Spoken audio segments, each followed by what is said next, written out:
2025 yil 9-mart Angelika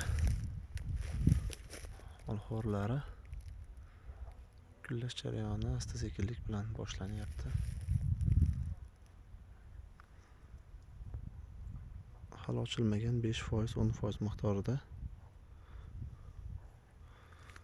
gul ochilishni boshladi.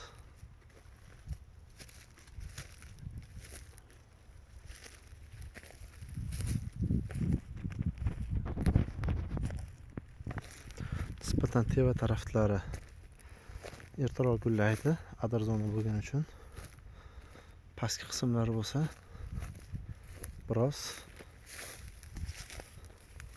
kechroq gullaydi, chunki past tarafli nisbatan sovuqroq bo'ladi.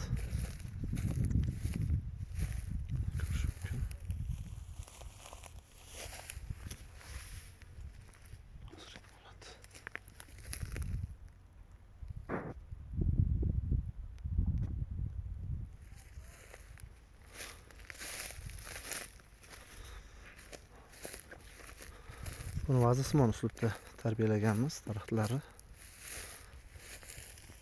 Asosiy pastki liderdan, asosiy tanadan 5-6 lider chiqarilgan va imkon qadar asosiy shox olib chiqilib, yondagi raqobatbardosh shoxlar ko'pi olib tashlangan.